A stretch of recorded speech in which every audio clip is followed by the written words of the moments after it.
Right, hold on.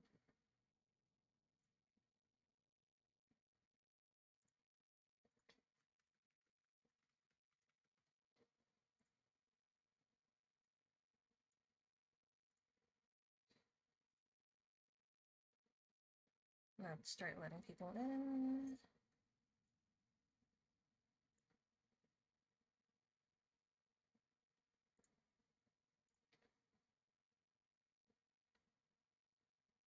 All right, people are now good to enter.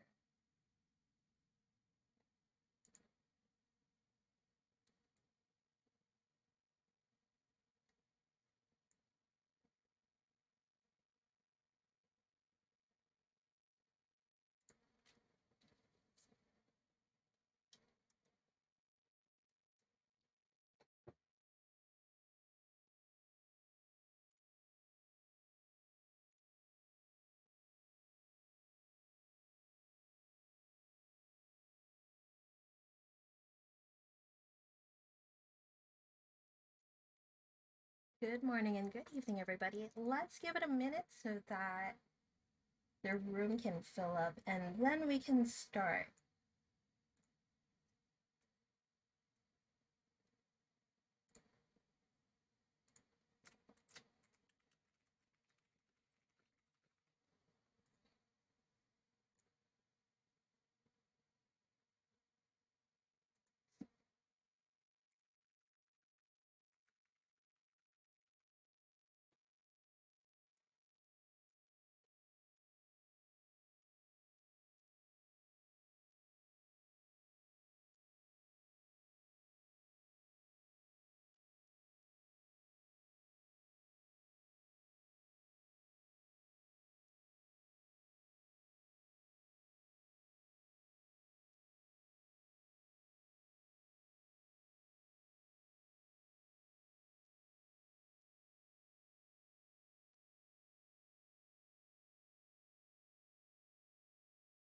Here now here saying new background music. Oh, that's actually a thing from Discord itself. So if everybody's muted, what happens is that they play a background music. It's very cute. It's kind of like elevator music. Okay, I think we are good to start. All right, good evening and good morning, Unicorn fam. Welcome to the Crypto Unicorns Town Hall number 37 with Aron Beierschmitt, Crypto Unicorn CEO and co-founder. We are on our regular cadence with Town Hall 37 just before our first birthday. Advance happy anniversary, Unicorn fam. Ooh. Tomorrow marks a year since we launched our game. Remember to tune in our birthday stream at the same time tomorrow. But for now, we are going to spend some quality time with Aron, who's always ready to spill the tea and spread the hype with Aron's updates. Good morning, Aron. How are you doing? I'm fantastic. Thank you, as always, Sparkly, for the wonderful intro. We have a lot to talk about today. I'm going to try to get through it all quickly and efficiently so we can get to questions. As Sparkly mentioned, tomorrow marks the 1 year anniversary of us live operating the most complex crypto based game economy in the world. I couldn't be more proud of what we've achieved to date, and I just want to thank everybody kind of up front for the help and support to get here. Now, I guess let's dive into some updates. First off, launching tomorrow to celebrate our birthday is a brand new website. We've been working on this in stealth over the last couple of months. It's a complete rework of our website and our app page. This launches tomorrow. The focus of this new site is going to basically be to better onboard new players into our ecosystem. Right now, we have a lot of different sites, a lot of different URLs that you're going to, and we wanted to consolidate everything into one shared source of truth. Again, it's very much designed to both onboard new players as well as kind of speak to everything that is now crypto unicorns. I think we can all agree we've come a long way from May 5th of last year with the MVP farm or land gameplay. So I'm very, very excited to see that release. Sparkly, if you haven't already, you can leak that screenshot I gave you today during my review. As always, we would love feedback from the community so we can iterate and improve. But I believe this is kind of a massive step forward for us. And I want to give a huge shout out to the web team and everybody internally that contributed to this new revamped website. Cool. Moving on, the V2.1 release is slated for the 11th of May, so next Thursday. As you all know, this includes the long-awaited improvements to all of our blockchain flows. So all transactions are now non-blocking. There is not a single blocking transaction going forward. So you're going to be able to quickly lock and unlock landing horns, just boom, boom, boom, boom, boom, boom, boom, as many as your heart desires. We also have loot box multi-stack in and keystone multi-stack out. Boom. And then as I was kind of teasing in Discord earlier this week, you can effectively kick off as many patches, breeds, and evos simultaneously as you want. Wait till you get the nice little notification prompt or icon, I guess, notification icon on top of the nursery. Come back, kick off that second transaction, go back to business. It really is a fantastic flow, and super appreciative of the server and client teams working to update that for us. In addition to the blockchain player experience improvements, we've got story quests coming. Story quests are effectively like chained quests, so there's like a sequence of quests that can be completed that must be kind of completed in a specific order. Initial design is going to be focused on both what we consider to be easy onboard quests for new players, as well as jousting specific quests, and then some pretty sweet Shadowborn story quests for those players in our who have reached the Elder Game as it currently sits today. And then lastly, of course, the voted on RBW and Unum increases for both breeding and Evo, as well as the LVM purchases. So all of that gets shipped next week. I'm super, super excited on that front. And let's not forget jousting. Thanks to everyone who has provided, I would say, extensive feedback on the jousting tournament structures.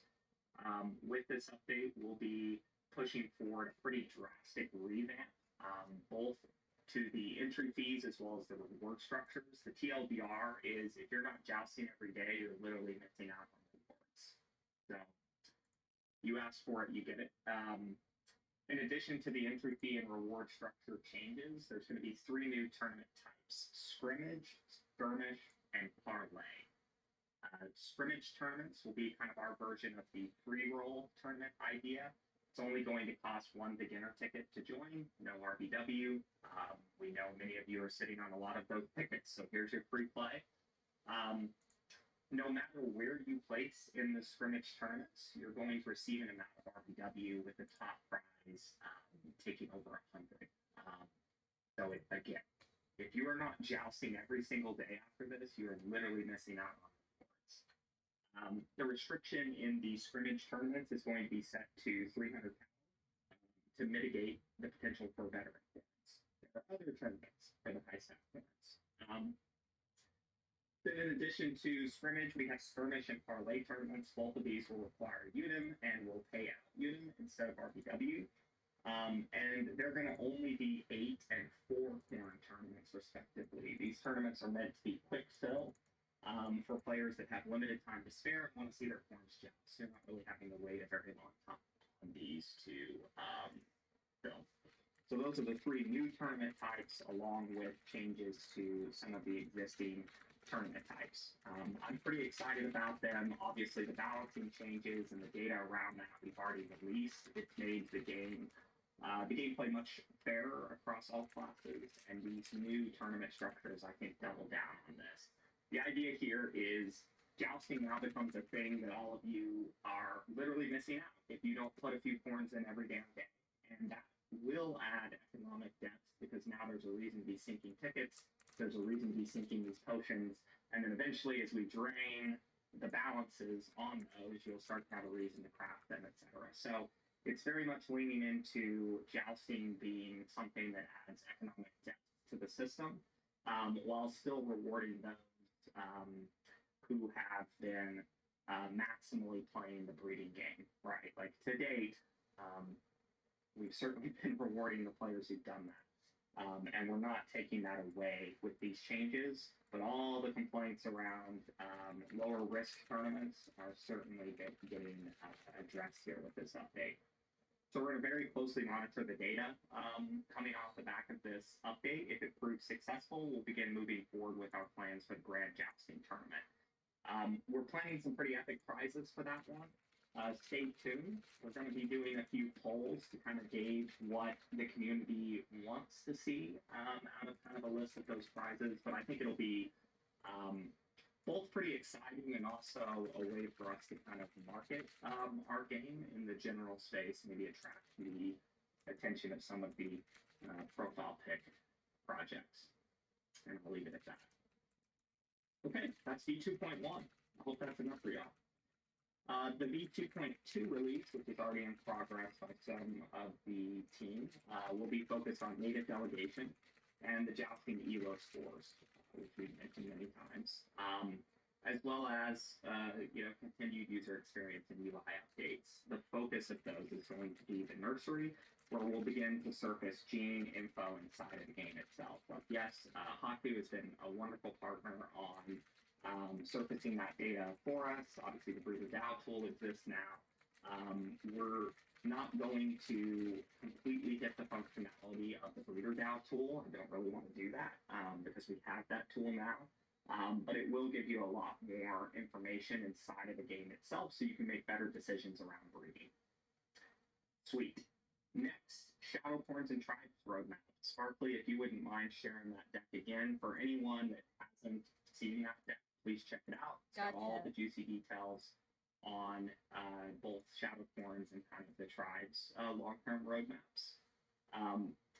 This collectively kind of represents the long-term vision for land gameplay in Shadowcorns. It's definitely about setting up the economy for long-term sustainability, as well as kind of creating what the Elder game is for land gameplay. And one big thing to kind of call out, I've mentioned this before, I'm going to continue to kind of mention it, is you're going to see us, especially with upcoming releases, beginning to place reward yield behind either stats or skill. I'll say that again. In upcoming releases, you're going to see us more and more place reward yield behind either stats or skill.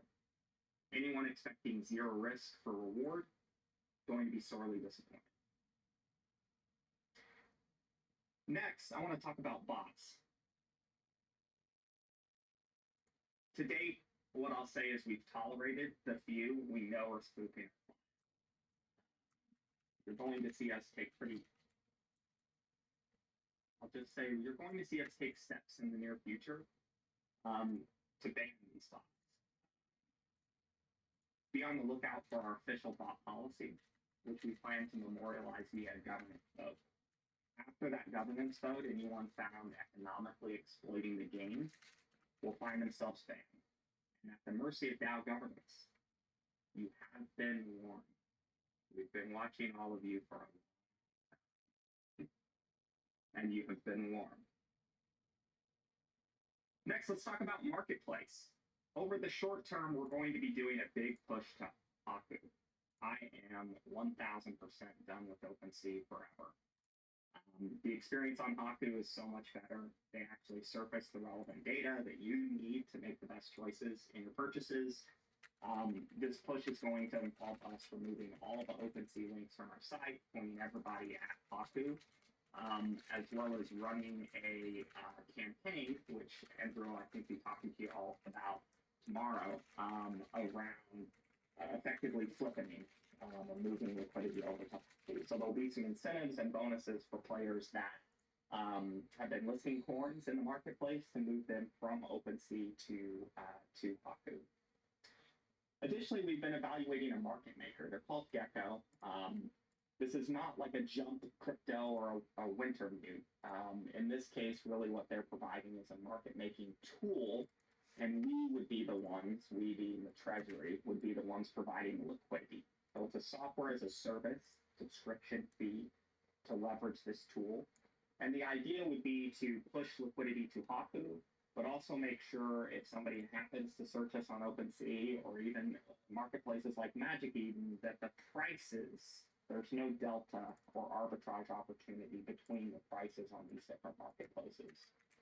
Um, I think that this is the right path forward, and we can make use of some of the great farm drop inventory to set this up. And the idea is to just push more liquidity into the market, as well as eliminate the price difference. Like right now, Taco is usually more expensive than OpenSea. That's usually because the higher stack forms are there. But beginning to bridge liquidity across, maintain stable prices across these marketplaces, like that's the short-term goal here.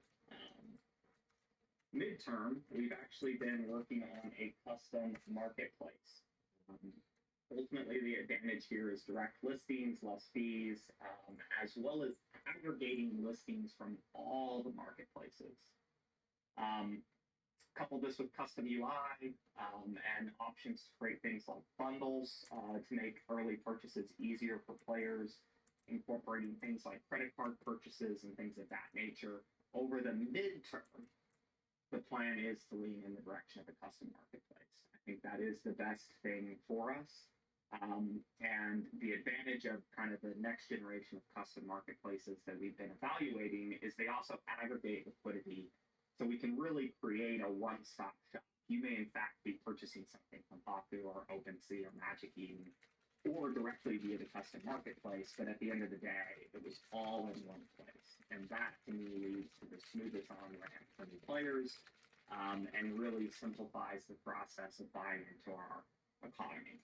So that's kind of the midterm plan, with the short-term plan being push liquidity to Haku, make them our preferred partner in marketplace, and look to leverage a market maker to ensure that prices across markets are relatively the same, so someone doesn't buy a corn somewhere and get frustrated that they could have gotten a better price somewhere else, right? Happy to answer more questions on marketplace stuff during the Q&A portion. Two more things. Stay with me, everyone. Team RPG update incoming. So we promised to push one major patch to the game over the course of the playtest. We're going to be doing that early next week, I believe on Monday. Quickly, and these release notes will get shared today if you're curious. We're doing server improvements. I think we've discovered or figured out the issue around some of the disconnections and latency that a few players have been experiencing. On auto battle, the triggering of ultimate abilities is going to feel way more responsive. You also are going to see HP in the unicorn profiles for both your team as well as your opponent's team. We're also showing spinning icons when ultimate abilities are ongoing, so that's just messaged a lot better. And then we have a host of balancing improvements coming. I won't go into those details now, but you can see them later today when they're shared in Discord. On the match 3 front, we're updating a few things that are simple, like just text size and transparency on the opponent's panel, so it's a little easier to see. You're going to see your opponent's special ability bar fill up. You're going to see their HP. You've got HP on your corn, so you're not having to look at the board to kind of figure out who's low on HP. It just sits in the cards themselves. Match 3, there's also a ton of balancing adjustments coming in. I think the biggest one, which I will mention, is though all the teams, I'm calling you out, whoever's been doing rocking the all hard team that I cannot beat, which pisses me off. We're going to be eliminating the OP nature of coming in with a full class. And that'll be via a skill charge reduction rate based on the number of duplicate classes. So the idea here is we wanted to make one meta pack based on player feedback as well as the data that we were seeing over the course of the playtest. This will happen next Monday, or this coming Monday. And the idea is one more week after that. You've got one more week to play both of them. I really encourage everyone, even if you've made a decision on which one you want to see, try them both again. Let's get some liquidity going. Let's let everybody hit their 100 battle milestones. And then we're going to end the playtest and work towards the governance vote. So thank you to everyone who has contributed feedback. I'm super happy to see excitement around both these game loops. I've been enjoying playing. I believe these kind of quick balancing paths is worth everyone taking another look at. It may change your mind. So please, please, please do at least play a few games next week to see if it changes your mind. And lastly, I just want to let everybody know that we're basically in the final steps with Unicorn Party. We're planning out the launch plan that they've effectively passed QA and are ready to go. So be on the lookout for official announcements on when we'll be launching both of those games. We're going to kind of do a staggered release with one first and then another about a month later. Just kind of stretch out the content, let people focus on, one initial mode, which will be fantastic. So I'm super excited to see that go live. It's a ton of fun. They're quick to pick up, pretty intense little mini games. You can run a bunch throughout the day, and I'm excited to see people playing. And would encourage people as much as possible to post your wins, post your losses. There's going to be some funny video content that certainly comes out of the Unicorn Party. So super, super fun about that. Okay, Sparkly, believe it or not, I'm done and we can get to questions. That was a lot, man. I feel like every update I just get stunned with all the cool things. Is I guess what I would say. Absolutely. Very, very 100%. I haven't even told you everything I've been working on yet. It's how there are more exciting announcements coming. Chat, this is not our final form. Exactly. All right, so Aron did mention a lot of things, and tomorrow on the birthday stream, we might just show off a couple of those things. So make sure to tune in at same time, but tomorrow, and on our Twitch stream. See you. All right, let's get this town hall started. We have a 3 questions per person rule. If a question has been answered, you'll have to ask something else. Any questions related specifically to your account or a Zendesk issue, please reach out to us on the mod support channel so the CM team can take care of that for you. To ask a question in voice, press the request to speak button. The button looks like a raised hand and you can queue up at any time. Once we accept your request, you'll see a green bar at the top of your Discord. Click it to begin speaking. We also have written questions. It's on the Town Hall Bulletin Forum channel. Take note that we prioritize spoken questions over written ones. You can also head on stage and ask any question that you see there. But first up are the anonymous questions. We have our 5 entries right here. Let's begin. Anna number 1 is asking, with neighborhoods, we expected to be able to share adjacency bonuses with our neighbors. Now that neighborhoods is called tribes, will this still be possible? While I understand that nothing is set in stone, is there a tentative goal for how many players can be in one tribe? Thank you. Totems is effectively the system that replaces the idea that you would share adjacency bonuses with your neighbors. What we've kind of observed is a lot of players are on the road to 16 lands, right? And you're right. In the original design for the feature when it was called Neighborhoods, the idea was that you would all kind of see all the land plots and you'd be able to kind of organize them. When you really get to thinking about like what the experience of that is going to be and how you're going to manage that, it becomes a shit show really, really fast. So the idea is your land exists however you want to configure it, and then you'll zoom out and organize that massive estate next to your neighbors. And totems will provide these global bonuses, and you can kind of decide based on the number of totems your guild has accumulated or your tribe has accumulated, coupled with the radius of those totems adjacency bonuses, which increases over time, right? So you could effectively maybe one day get to a point where the totems are providing these kind of shared bonuses across the entire guild space. I keep finding guild space. Tribe space. Yeah. I should put $1 in the jar every time. In the change jar. So anyway, totems are effectively that system, but it is a replacement to the original design.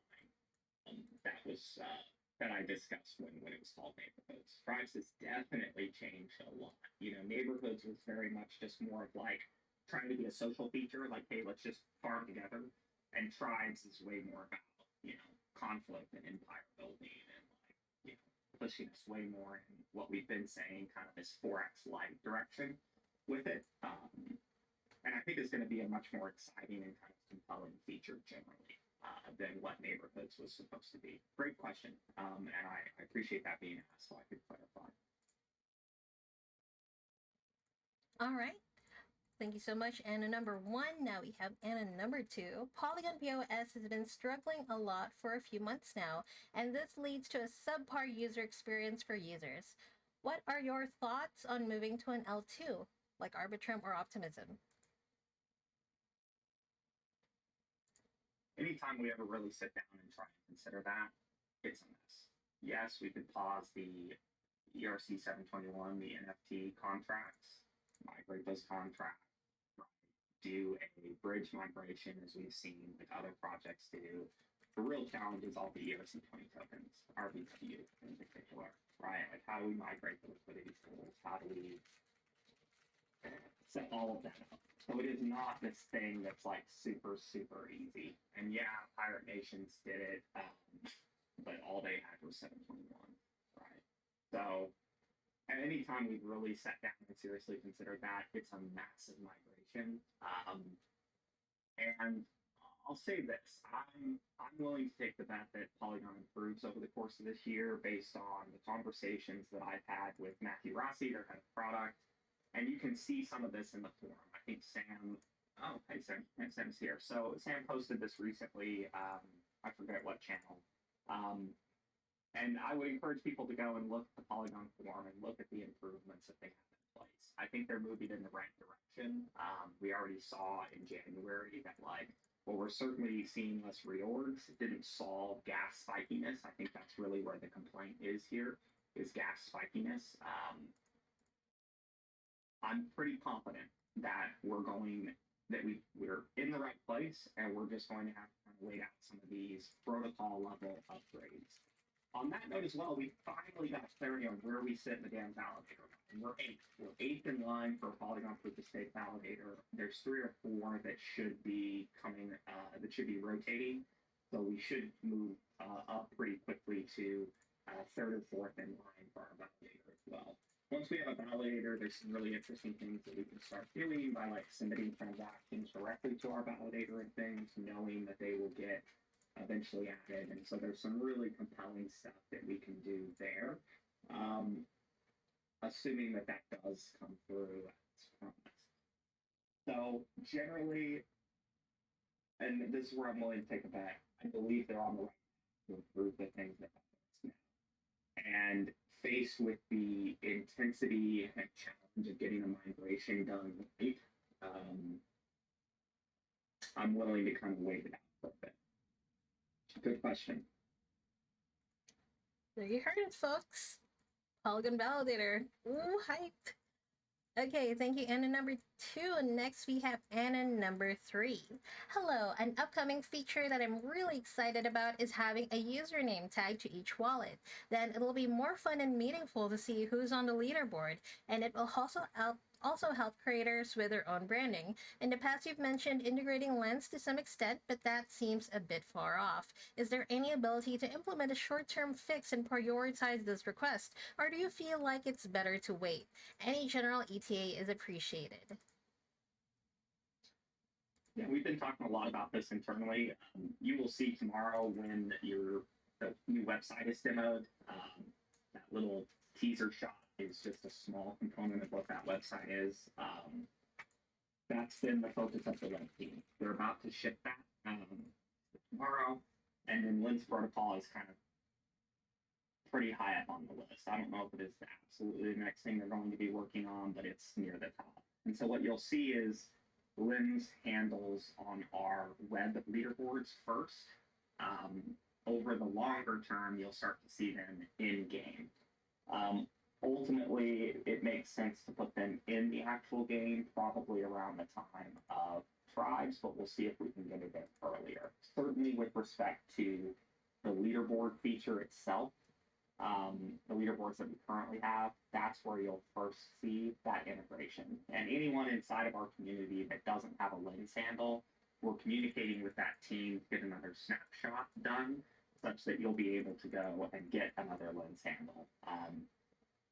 And over time, we're also looking at things like unstoppable domains and maybe even things like ENF, just to broaden. But right now, I'm actually super excited about what's happening kind of with the lens community currently. And anyway, we're 3 for 3 on great questions. The answer on ETA is certainly within the next couple of releases. You're going to see lens integration at the very least in our web leaderboards. Oh boy, can't wait to learn the name of the people destroying me. Yeah, that's going to make things extra spicy, I think. Oh boy. All right, thank you so much, Anna number 3. Now we have Anna number 4. What are your general thoughts on the NFT market and the collapse of many blue chip projects? Ooh. I've been muting a lot of people on crypto Twitter. They're doing a bit of a purge. I think it's really funny. For like a year, there's been all these people saying 99.9% of these projects are going to zero. And now we're really seeing it happen. We're seeing the blue chip shift the bag. We're seeing some of the crypto gaming projects, really begin to shift the bag. I've been kind of amazed at a few of our closest competitors and how diehard some of the community still is with respect to those, even though product people are bouncing. And it's like, reading the lines here, people. There's an iceberg ahead. OpenSea still has something over 300 million in volume. I'm looking at that and going, we are one of the top projects in the space who has shipped more than us. As you see, the blue chip profile projects, completely kind of collapse or pivot to trying to be game studios. And I said this very early on. It is much, much harder to pivot into trying to be a game studio than it is starting as a game studio. And so I'm actually really, I'm getting more and more confident. There's very few projects with live economies that have shipped anywhere close to us. The few kind of like interesting and compelling projects, whether it's like Metalcore or Civitas or these guys, like you go and they have 2 to 3% of our volume. And so again, there will be room for a handful of projects to, I think, succeed in this fair market. And I'm getting more and more confident as projects really do fall apart. But this is hard. This is very, very hard. And I've lived it. We've lived it for a year tomorrow. I really, after having lived it for a year, I know for a fact there's very, very few teams that will be able to survive. So, despite the "this is fine" kind of meme running through my head, just with everything going on globally and stuff, I'm pretty confident in our position in the market relative to certainly our existing competitors. So, I'm not too concerned. All right, love to hear it. Okay, and we have Anna number 5. So we only accept up to 5 anonymous questions. If anybody else has asked the question, you'll have to post it on the thread and be a non-anonymous person like anybody else. Okay, Anna number 5. What are the devs' findings on the pre-season jousting tournament? For the grand jousting, does it require a champion's ticket as well? The Grand Joustings tournament will be a new tournament structure, right? And so it's not just one tournament for those weekend tournaments, it's going to be a whole series of tournaments. TBD on whether or not there is ticket overlap between the two. As far as findings generally go, I mean, y'all are not risk takers, is I guess what I would say. It is kind of insane that we're paying out like 50K to the best breeders. Frankly, they deserve it. We're clearly seeing some of the collusion that's occurring around this stuff. And the funny thing is, if any of y'all were willing to risk a little bit of RBW or go in and buy a stack corn, by the way, thank you, Dippy, for the return. I think I bought 2 points for you, at least one. again, it's just stunning to me that we're paying out this to a small group of people, given the just complete and utter lack of risk taking that anyone's willing to do. I will say first impressions matter, and I think the balancing, and I've been very harsh internally to our design team around this, was a mess, and it shouldn't have been. They had the Monte Carlo tool, they had all the data that they needed to better balance that out the gate, and it's unacceptable how that was launched. I don't think many of you tried it again after it was rebalanced. It is far better. And again, next week, if you're not trying jousting, you are literally missing out on the reward. So I'm excited to see this change occur. And I'm also excited for things like Unicorn Party. Unicorn Party is skill based, but it's a 90-10. You complain about that because you suck at the game. I don't know what to tell you, right? I get some of the complaints around RNG, and I will own the mistake, which was the initial tuning of the system to focus on it being a 90-10 instead of focusing on it adding economic depth to the rest of the system. It should have done that from the beginning. Um, so as with everything, we take the feedback and we learn it. So I'm very, very excited for the changes coming next week. Again, I encourage everyone to check it out. And if you're not, you're literally missing out on reward. So I'm excited to see how that goes, get some feedback, and then structure the Grand Jousting Tournament. And the reason we keep kind of calling it the Grand Jousting Tournament is the whole point is to really go out and begin to market that idea. And I think some of the prizes will be a good signal to just the rest of the space that we're doing some interesting stuff. And wow, I need to go in here and kind of check this out. Because there is a player type that will come in and buy $300 or $500 corn from Deadbeat and take the risk in some of the higher tier tournaments because the reward is so great. Like that's a little insane to me that we didn't see a little bit more of that behavior. But again, we've taken the feedback, made tweaks, and I think it's going to be a drastic improvement. And again, I will own the mistake, which was the original architecture of that system. I really thought the 90-10 was the right way to go. We should have focused on increasing economic depth. And I believe the retune does that. So rather than take a rake on jousting, what I'm saying is I want to take a rake in the RP. And I saw players say, you were right. People saying that were right. So again, lesson learned. Look out for the retune next week and give it a try. Of course, you found the least degen population in Web3. Congratulations. It is kind of funny. It's all right, though. I think we're slowly but surely finding more and more of them.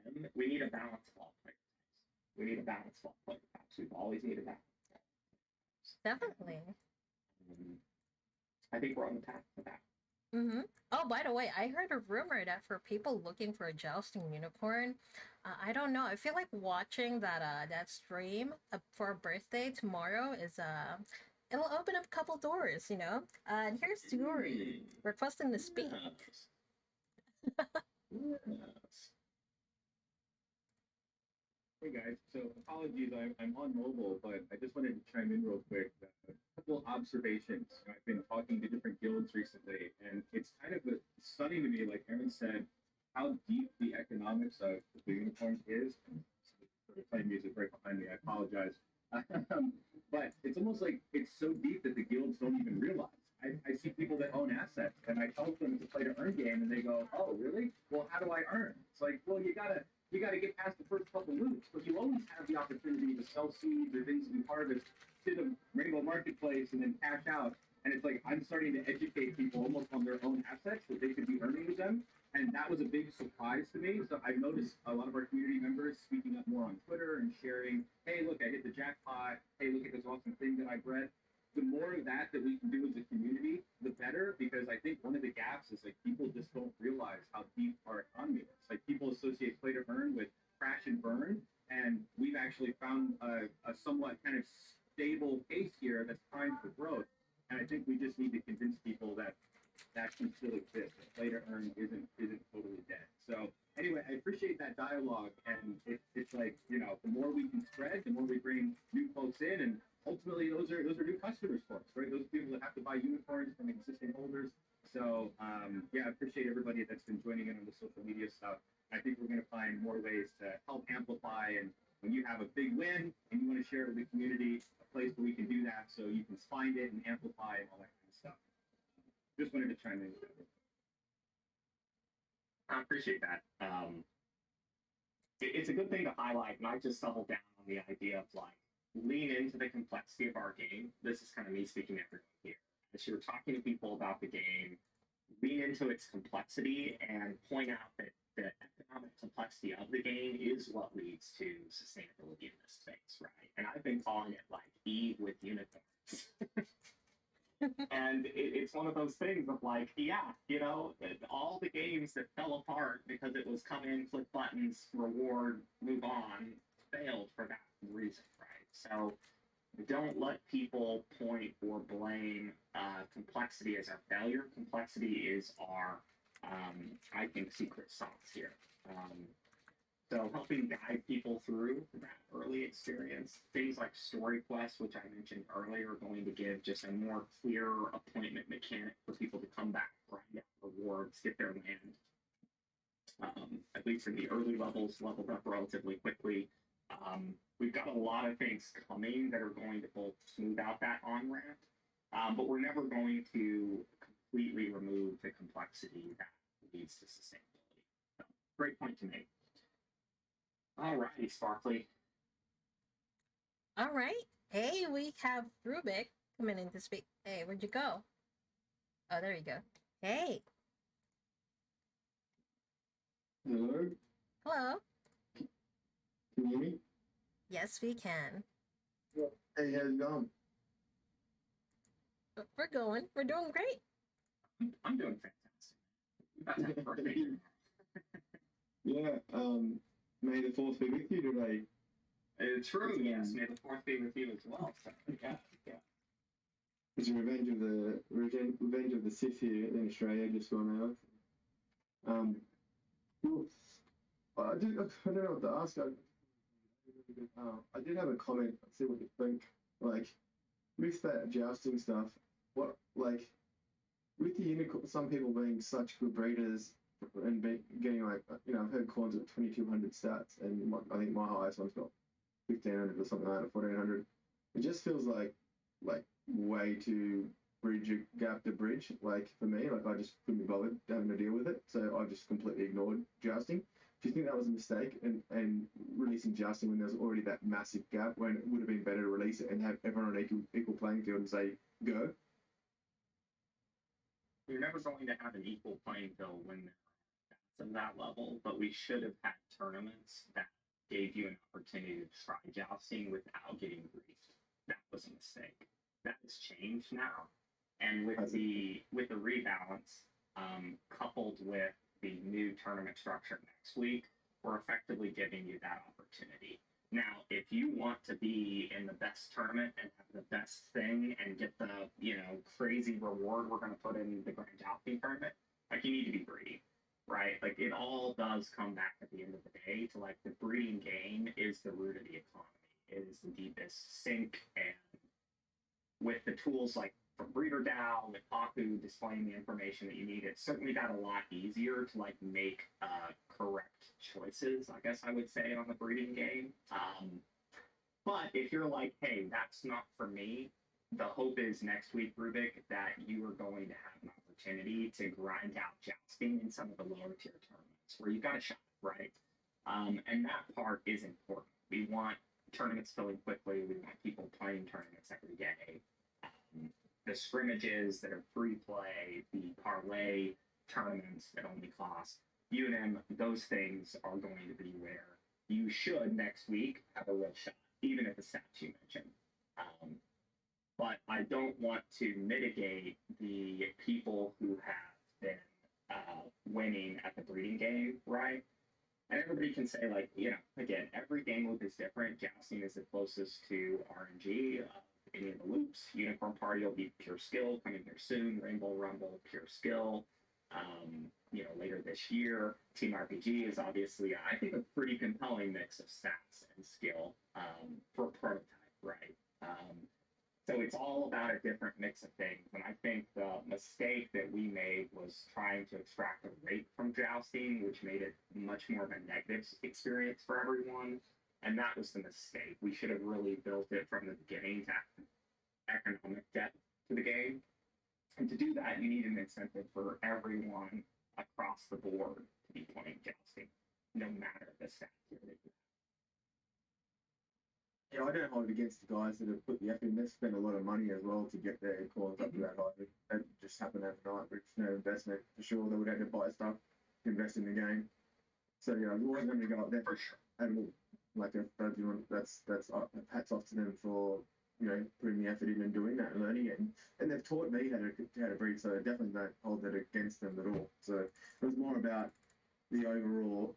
Like, if just yes, no answer. If you could go back and release jousting when everyone had the same level of pawns and said, go, start breeding, would you do that? Yeah, for sure. I mean, obviously, we were trying to release this damn thing in Q4 of last year, and that gets into a bunch of internal stuff that we've now worked out as a company, and we're getting much better at just executing right. Like, again, there is this challenge of managing something that is like a live economy for so long when we did expect having battle loops much earlier. And so we are seeing some of the results of that, right? Where it's more challenging than it would have been at the beginning. Yeah, no, it's cool. I just wanted to, I saw a video discussion years ago about, gamers being from more of a gamer than a DJ myself, that if you give someone an advantage in a game that you can't catch up to, or you don't have the equal chance to catch up to, you kind of like just give in, like as a gamer. It's like, that's bullshit, and that's kind of like the feeling I got with jousting. I know they fixed it now. You're saying that, but I'm just giving you feedback live on the air when you probably shouldn't be answering questions. Sorry. That's all good. I mean, try it next week and give me feedback again. That's what I'd say. All right, man. In terms of the game, there's shitloads happening. Oh, congratulations on being the real first IBG that Illudium claims to be. You guys have really built that first. Well, that means a lot, you say. That means a lot, you say. Well, you built I feel like we continue to fly under the radar. Maybe that's my mistake. I'm not being nearly as good of a hype man as Kieran, but I also believe that we can remain solvent and growing as a business longer than people can remain irrational around some of these things. So, anyway, thank you for calling that out. I know how closely you follow that ecosystem, and that does mean a lot. Yeah, it paid off.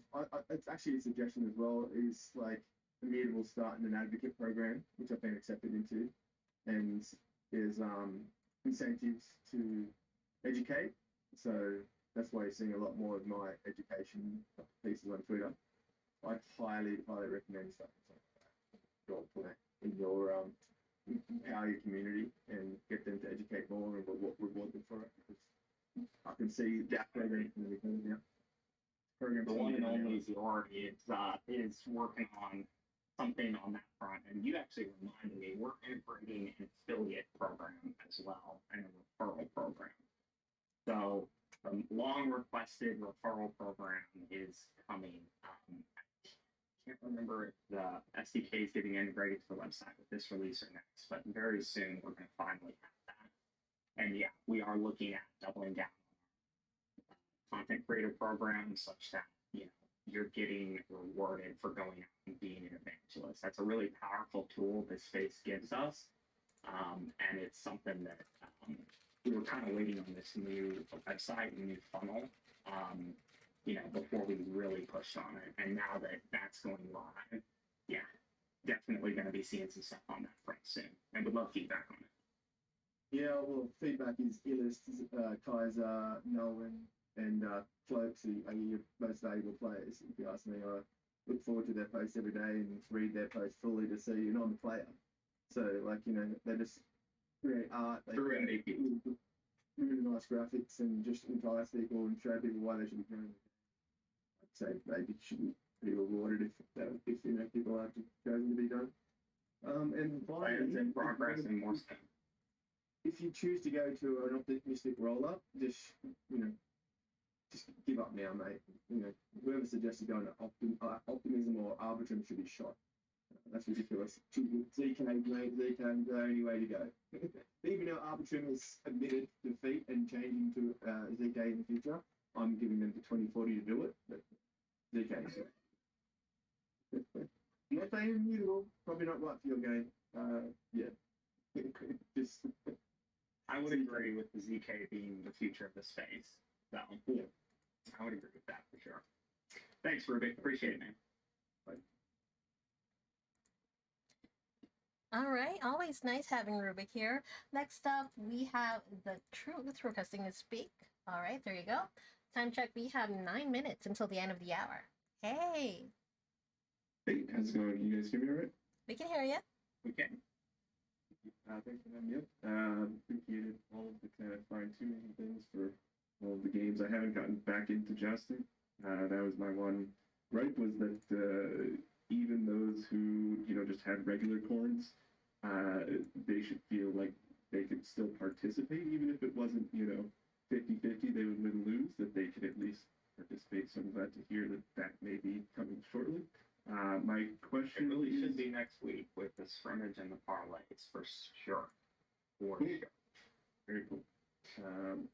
My question is around sort of the marketing aspect of crypto Yes. unicorns. I'm very, obviously, a lot of us are very happy with the game and appreciate all of the devs and everyone, building out the game. But in terms of marketing, is there kind of a funnel that you guys are putting, a lot of eggs into in terms of marketing, or what have you seen in terms of, stickiness of new people coming in? Like, what are you, I guess, tracking in terms of marketing and daily active users, growing that and stuff? Because I know the game is there, but I don't know if enough people kind of see it or know about it. And I think, people who would come into the game would definitely be, enjoy it, who aren't aware of the game already. So I'm more curious about the marketing because I feel like the game is there. For sure. I appreciate you asking that question. I do have some updates on that front. So we've been leaning very heavily into Superfine. Superfine is a attribution network, I guess, slash ad network that we've been using. And so they give us basically a landing page, right? We can set different requirements, and then you connect wallet and basically enter a raffle, right? And so we've used that in tests with the direct corn drop partnerships, right, that we've been doing. And as of last week, we started kicking off the Web 2 to Web 3 conversion campaigns. And the idea there is to go out. So, for example, we've been running TikTok ad tests, we've been running Facebook ad tests, we've been running ad tests across blockchain specific ad networks. What I mean by that is like, if you're on like a blockchain news website or something and you're seeing ads, like it's probably being served by one of the networks we're either already integrated with or integrated with. What's been really compelling early on is, for example, we ran a Facebook ad with a GIF that clearly had the Crypto Unicorns logo bubbling up and obviously featured our unicorns, and then had the text, enter to win a free NFT. We're not hiding crypto, we're not hiding NFT, we're using all dirty words, and it had a 4.7% click-through rate. It may sound low, but the highest click-through rate on Facebook, the Guinness Book of World Records, is like 7%. And for example, when I ran campaigns for Battle Strike Force, which had Sylvester Stallone, aka Rocky, aka Rambo, as the face of those ads, we were doing 1.2% conversion. So I've been very pleasantly surprised by that. And now the question is, will the algorithm figure out who has a wallet or not? And can we get to enough wallet connections on that front? If you've been watching daily active wallets in the data warehouse, right, a month or so ago, we were around 1,200, 1,250 a day. We're approaching 1,500 now. Right? That is a direct result of the corn drop campaigns coupled with some of these early marketing tests. So it's still early days. I think one of the challenges is, it takes you probably about a month to spin up all these campaigns. We need a lot of specific ad art asset created. But we're seeing results. We're seeing tangible results that all of you can kind of observe in the data. And then you ask one very important question, which is like, how is the retention of these new players? And high level, if you compare Q4 cohorts, which we really weren't doing a lot of marketing in Q4 of last year, but we can kind of consider those organics, people who just found us or were invited via a friend or something, right? We've seen a 15% increase in retention from Q4 to Q1, and I can look at Q1 of this year and say, well, the vast majority of these people came in via the corn drops or one of these superfine kind of campaigns that we've been running. So, Detroit, do you have any more specific questions around that? That's like kind of high level. So I would say we're in the earliest phases of testing a bunch of marketing channels, trying to arrive at like how much does it cost to get a free NFT into a wallet for someone, right? One of the cool things is it's gotten a lot cheaper to market since Apple removed the ability for you to directly target a device ID based on its LTV. And so we're kind of getting access to eyeballs to add inventory very, very, very cheap. And we're offering them value for free. And this is really how Web3 is becoming a dirty word now too. But I do like comparing Web2 to Web3. So I will. Web3 wins because instead of going in Web2, I went to Facebook, I handed Facebook shareholders money, they gave me an eyeball, and I tried to get it. In Web3, I can cheaply get an eyeball because Facebook can no longer directly target people based on their device fingerprint. So it's gotten very cheap to just get eyeballs again. Now I'm getting eyeballs, but I'm saying, hey, person, I will give you X amount of value for coming in and trying. And so far, we're seeing this work. And I think leveraging a quick to set up non-custodial wallet, whether that's Sequence or another like Patch wallet or something, we're evaluating several partners there.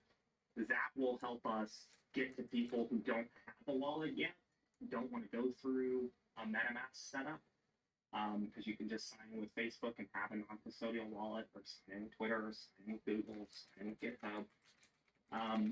That to me is a next potential step if we're seeing people struggle to get over the gap to connect wallet. And even like re-NFT, and leveraging rental platforms, not to do rentals per se, though we could, but to allow people to kind of try the game for free. So a lot of the things and the ideas that people have been talking about for a long time, we're beginning to experiment with, and as we get more data, we'll be able to kind of refine that funnel. And the last thing I'll say is just the website itself, which launches tomorrow, really think about it from the perspective of, I'm brand new to crypto unicorns, and does this help me get where I need to go quickly? Right? It's going to be a little frustrating, I think, for the OGs as we deprecate the app.cryptounicorns.fun site next week, because you're used to going there. But really, really think about what the website is not for any of y'all. Sorry. It's for the next, 20,000 wallets. That's who it's for. So that is the funnel to answer your question, right? It's like getting people to the website, getting people to connect wallet, getting people a free NFT, getting them to try the game, and how many people stick around and spend more. And we're back to the old equation, just with slightly different variables from what we had in Web2. Gotcha. So the focus is more on, I guess, people new to somewhat crypto and NFTs versus trying to drag away maybe some of the communities that are already out there with wallets. Is that the thought, I guess? Because I understand that there's. Well, I would say that's maybe 30% of the ad spend will go to like trying to find brand new people, right? But like we can still target around interests. Like I can go and target on Twitter certain communities. So you will start to see, if you're a member of various gaming communities, you might start to see our ads on Twitter, right? So I would say about 30% of the ad spend is just broadly targeting people who, I'm going to change my answer. I would say 80% of the spend is trying to find people who already have wallets And the idea is you can't target a device directly anymore because of the privacy laws that have been passed globally and Apple's adoption of those privacy laws. So used to, I could go to Facebook and I could spend $100 for a device that I know has spent thousands of dollars in multiple games, and so I'm trying to get them to come into my games. And like, you can't do that anymore. So the cost to get an install has dropped. The cost to get 1,000 impressions, called an eCPM or CPM, it's dropped drastically. And now the idea is, well, how much does it cost me to find somebody with a wallet? The Facebook algorithm, which is the first generation of AI we've actually been dealing with the last 10 years, and now we've got second generation with like Stable Diffusion and ChatGPT and all that stuff. The algorithm, I think, will begin to find people, because it's like, if you're a person who already has a crypto wallet, you probably talk to other people and are friends with other people who have crypto wallets, right? And so the algorithm will start to improve over time in finding people who already have a wallet. Does that make sense? Yeah. Cool. I'm more curious about the marketing stuff. So this is all cool to me to hear this stuff. And yeah, it definitely takes time to spin up, and it has taken that time. Now we're really experimenting. We're seeing great early data. And this is the way that we win, because mobile gaming companies today, like Playtika, one of the largest, most successful mobile gaming companies of all time, that they will not be releasing a new mobile game. And the reason is they can no longer target people. We have this option of, if I can get to a wallet, now I have all that rich data around, is this a high LTV wallet? Do they play games? Are they brand new? Right? Like, we can get back to what we lost. It's kind of this interesting arbitrage opportunity, because Web 2 mobile advertising and just advertising in general is burning to the ground right now. We actually had mobile gaming revenue drop for the first time. Right? So you're seeing that market mature and begin to fall apart, because its literal performance marketing ability has been rugged. Well, literally rugged every advertiser. And we have that advantage of saying, well, if I get the wallet, I can get back to what we lost a little bit and make better decisions. And so I view this as a little bit of a race to be the first game company to really begin to scale and deploy this strategy. And I don't see anyone else talking about this at the level that at the depth that we are. So I appreciate you coming and asking the question. And yeah, it's good news. I mean, you can see this in the data warehouse with DAO increasing. Retention is getting even higher, which is a really great sign. And so I'm getting pretty confident that we've got a path here to scale. Thank you. I've got a ton more questions, but hopefully I'll free the stage here if someone else wants to. Thank you again. No worries. Park, I got time for maybe two more. All right. So we don't have spoken questions, but we do have a couple of written questions. Let's ask that. Anything else I will answer later on. Okay, we have Mess6 asking, RBW has the lowest daily trading volume from gaming projects.